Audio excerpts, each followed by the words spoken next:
Okay guys, para sa video today, mag-unbox tayo ng dalawang Huawei Band 4e Active, isang graphite black at isang mineral red. So stay tuned lang kayo. Ang original na presyo nito is 1,399. Pero last week nung nag-sale ang Huawei, nakuha ko lang to ng 799. And as usual, after ko ma-review yung devices na to, ipopost ko na for sale ito sa Facebook page ko. So kung interested kayo, ilalagay ko yung link ng FB page ko sa description ng video na to. I-check nyo lang. Kung interested ka sa Huawei Band 4e Active, huwag mong kalimutan na i-like yung video natin at mag-subscribe sa channel dahil magpo-post ako ng complete setup tutorial sa device na to, and at the same time, magpo-post din ako ng honest review sa Huawei Band 4e Active. So malalaman mo talaga kung para sa'yo ba yung Huawei Band 4e Active. So kung napanood nyo yung mga previous videos ko sa mga smartwatches, talagang honest review po talaga yung mga sinasabi natin sa channel na to. Dahil unang-una, ako mismo yung bumibili ng aking gadget. So hindi tayo maging bias at masasabi natin lahat ng mga gusto nating sabihin sa gadget na to, even though mas marami yung negative, sasabihin natin lahat yan. Ito naman yung mga key features ng Huawei Band 4e Active. Meron itong 9 running form metrics, may cycling cadence monitoring, may basketball performance tracking, meron itong 6-axis motion sensor, meron itong 580M water resistance, and lastly, yung Huawei Band 4e Active ay water resistance. Kaya niyang i-handle yung pressure sa ilalim ng tubig na equivalent is up to 50 meters. Okay, so ito na lahat ng laman ng box ng Huawei 4e Active. Unang-una, ito yung tinatawag na shoe buckle. So, pwede mong ilagay dito yung Huawei Band 4e Active na device and then ikiklip mo sa sapatos mo. Actually, kung di nyo alam guys, yung Huawei Band 4e Active ay may dalawang ways para isuot ito. Pwede mong ilagay sa wrist mo or pwede mo namang ilagay sa sapatos mo. So, depende sa'yo kung ano gusto mo.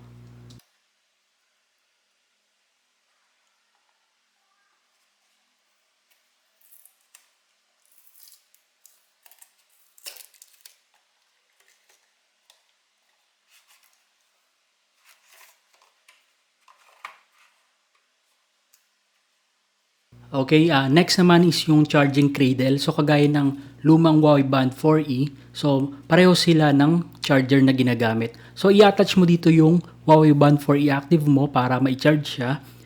Dahil kapag titignan mo yung nasa taas ng device mo, meron itong dalawang magnet na ina-attach dito. Okay, next naman is yung kanyang warranty card at manual. So, basically, dito mo mababasa lahat ng information about sa device na ito. At eto na yung pinakahuling laman niya, syempre yung Huawei Band 4e Active itself. Actually, nakalagay sa kanya mineral red, pero sa personal, pink lang talaga siya guys. Well, actually, to be honest, compared dun sa previous model niya na Huawei Band 4e, mas may dating para sa akin yung design na Huawei Band 4e Active. Dahil unang-una, rubber strap yung ginamit nila instead na cloth sa previous model.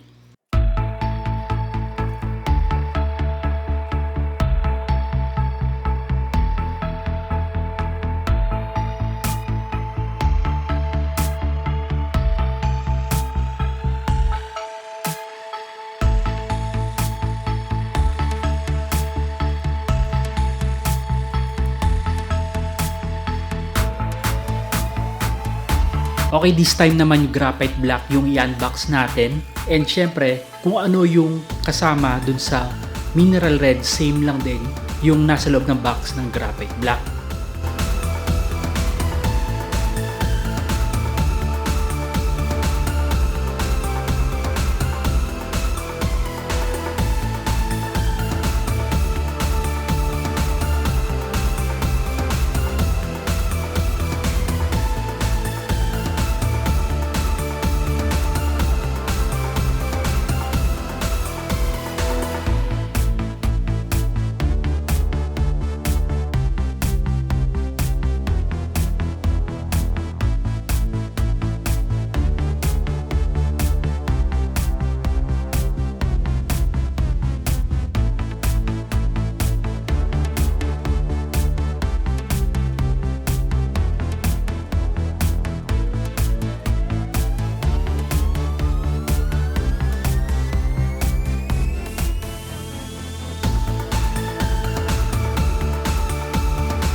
Okay, ito naman yung side by side comparison ng graphite black at mineral red.